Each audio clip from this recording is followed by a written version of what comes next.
کیا کرے کہ قیام کی حالت میں پاؤں کو کتنی دوری پر رکھنا ہے؟ دونوں پاؤں کے درمیان 4 انگل کا فاصلہ ہونا چاہیے. کھڑا ہونا فرض ہے لیکن 4 انگل کے جو فاصلے میں کھڑا ہونا ہے رکھنا ہے پاؤں کو، یہ کیا ہے؟ سنت ہے، فرض نہیں ہے. اگر کوئی موٹا آدمی موٹا ہے اور کھڑا ہو رہا ہے اور 4 انگل پر اگر وہ پاؤں رکھے گا اس کا جام جائے گا، سڑ جائے گا. کیا ہو جائے گا؟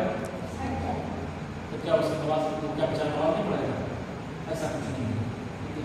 اس کو جتنے میں آرام سے وہ پیر رکھ لے رہا ہے رکھ لے، اس لیے اس کے ساتھ مجبوری ایک تو پیٹ بڑا ہو گیا، جان اتنا موٹا موٹا ہو گیا، کیا کرے گا؟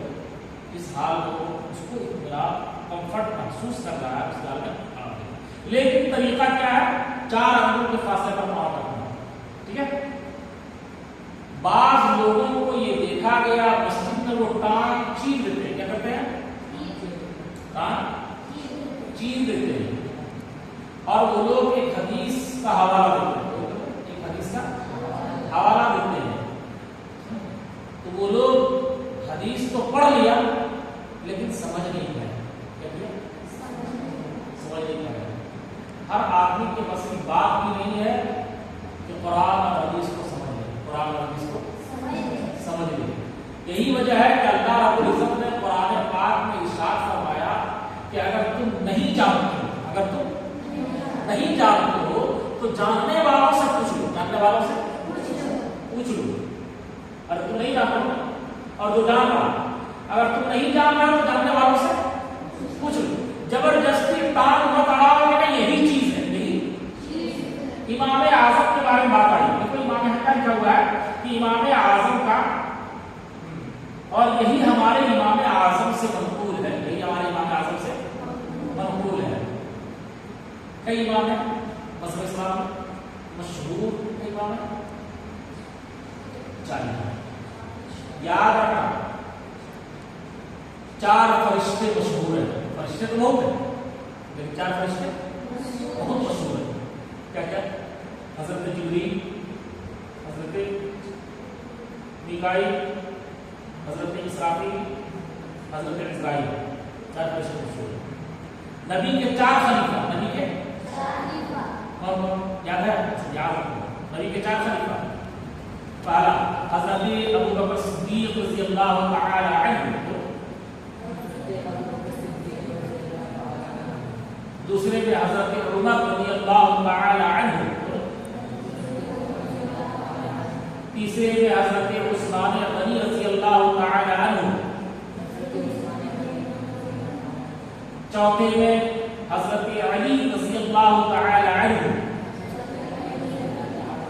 حضرت علی کا نام سنو صحابہ میں یا علی یا علی یہ کون ہے؟ حضرت علی یہ حضرت امام حسن حسین کے ابو جان ہوئی، اور یہ ہمارے نبی کے داماد ہوئے. حضرت عثمان غنی کی داماد ہوئے اور حضرت علی کی داماد ہوئے. ٹھیک ہے. تو حضرت ابو بکر صدیق پہلا، دوسرا میں کون ہے؟ حضرت عمر، تیسرا میں کون ہے؟ حضرت عثمان غنی، چوتھا میں کون ہے؟ حضرت علی رضی اللہ تعالی. ٹھیک ہے. یہ 4 خلیفہ اسلام میں، 4 خلیفہ اور 4 امام بھی ہیں اسلام میں. 4 امام اور چاروں امام پر حق ہے. ایسا کسی کوئی غلط پر نہیں، کوئی غلط پر، چاروں امام حق پر ہے. تم جس کی بھی بات مانو گے، جس کی بھی بات مانو گے، ٹھیک ہے، ان کی باتیں آپ کو اللہ و رسول تک پہنچا دیں گی. اللہ و رسول تک انہوں نے اپنے نفس سے، اپنے نفس سے، اپنی خواہش سے کوئی بات نہیں کہی. کوئی بات، وہی باتیں انہوں نے کہی ہیں، وہی باتیں انہوں نے کہی ہیں جو قرآن پاک میں ہے اور جو حدیث پاک میں. جو قرآن پاک میں ہے، جو حدیث پاک میں ہے. جو قرآن پاک میں ہے اور جو حدیث پاک میں ہے. عقائد، عقیدہ سمجھتی ہے. ایمان کی بنیاد عقیدے پر ہے. ایمان کی بنیاد عقیدہ درست ہو اور عمل میں کیا ہے؟ عمل میں. تو چاروں امام کا عقیدہ ایک ہی ہے. چاروں امام کا عقیدہ ایک ہی ہے. لیکن عمل میں تھوڑا بہت فرق ہے، عمل میں فرق ہے۔ اب جیسے حضرت امام اعظم رضی اللہ تعالی عنہ مسح کے تعلق سے، وضو میں جو مسح ہے اس کے تعلق سے ارشاد فرماتے ہیں کہ چوتھائی سر کا مسح فرض ہے، چوتھائی سر کا مسح فرض ہے۔ اور امام مالک رحمۃ اللہ علیہ فرماتے ہیں کہ پورے سر کا مسح فرض ہے، پورے سر کا مسح۔ تو مسح آیا کیا کہ نہیں آیا؟ تو یہ عمل میں تھوڑا بہت فرق ہے، عمل میں بقیہ عقیدے میں کوئی اختلاف نہیں، عقیدے میں اختلاف نہیں۔ تو چار امام کون کون ہے؟ چار امام، ہم جس امام کے فالوور ہیں، ہم جس امام کو مانتے ہیں، ہم لوگ حنفی ہیں۔ کیا ہے؟ کیا ہے؟ کبھی سنی تھی؟ ہم لوگ حنفی ہیں۔ کیا ہے؟ یاد رکھنا، ہم لوگ کس فقہ کے ماننے والے ہیں؟ حنفی۔ چار فقہ، چار فقہ،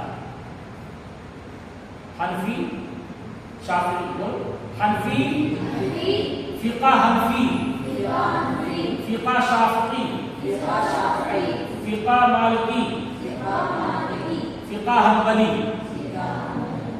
یہ فقہ، ٹھیک ہے۔ اب ان کے نام بتا دیتے ہیں۔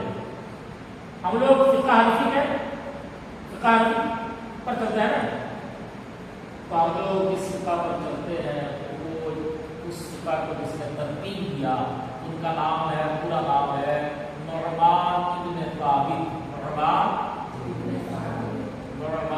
ابن ثابت۔ کنیت ہے ان کی ابو حنیفہ، کنیت ہے ان کی ابو حنیفہ، لقب ہے امام اعظم۔ کیا ہے؟ یعنی چاروں میں سب سے بڑے کون ہیں؟ امام اعظم۔ اعظم کا لفظ سمجھ گیا تھا، سب سے بڑے امام میں سب سے بڑے کون ہیں؟ امام اعظم ابو حنیفہ، جن کے فقہ پر ہم عمل کرتے ہیں، ٹھیک ہے۔ اور فقہ شافعی کے تدوین کرنے والے یہ ہے امام شافعی رحمۃ اللہ علیہ۔ کیا نام ہے؟ امام شافعی۔ تیسرا کیا ہے؟ امام مالک رحمۃ اللہ علیہ۔ چوتھا کون ہے؟ امام احمد بن حنبل رحمۃ اللہ علیہ۔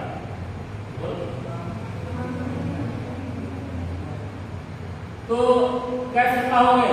چار۔ کیا ہو گئے؟ فقہ حنفی، فقہ شافعی، فقہ مالکی، فقہ حنبلی۔ تو ہندوستان میں جتنے بھی مسلمان ہیں، جتنے بھی، وہ 90 سے 99% فقہ حنفی کے ماننے والے، فقہ حنفی کے۔ اور پوری دنیا میں جتنے بھی مسلمان ہیں، سب کی اگر گنتی کر لو تو 70% لوگ فقہ حنفی کے ماننے والے ہیں۔ کس کے ماننے والے ہیں؟ کس کے ماننے والے ہیں؟ فقہ حنفی کے ماننے والے ہیں، ٹھیک ہے۔ اور فقہ شافعی، فقہ مالکی، فقہ حنبلی، ان تینوں کو بھی ماننے والے ہیں، لیکن سب سے زیادہ ماننے والے کون ہیں؟ فقہ حنفی۔ ہمارا مذہب کیا ہے؟ اسلام۔ ہم کس فقہ کے ماننے والے ہیں؟ فقہ حنفی۔ یاد رکھنا، اس کی امت ہے، اس نبی کی امت ہے محمد صلی اللہ علیہ وسلم، اس کے بندے ہیں اللہ رب العزت کے۔ سو بات آ گئی۔ یہ چار بات آگے بڑھنے کو فائدہ نہیں، اس لیے کہ ہم نے کوئی اتنا بتا دیا، ٹھیک ہے۔ پاؤں تو کتنی دوری پر رکھنا ہے؟ یہ کیا ہے؟ سنت ہے یا فرض ہے؟ فرض ہے۔ اگر کسی کو پریشانی ہو رہی ہے تو وہ پہلا سکتا ہے، لیکن جو ٹانگ چیر کر کے نماز پڑھتے ہیں اور حدیث کا حوالہ دیتے ہیں تو غلط کرتے ہیں، وہ حدیث سمجھ نہیں پائے۔ امام اعظم سے بڑا کوئی امام ہے کیا؟ ارے ہم لوگ امام اعظم کے جوتی کے دھول کے برابر نہیں ہیں،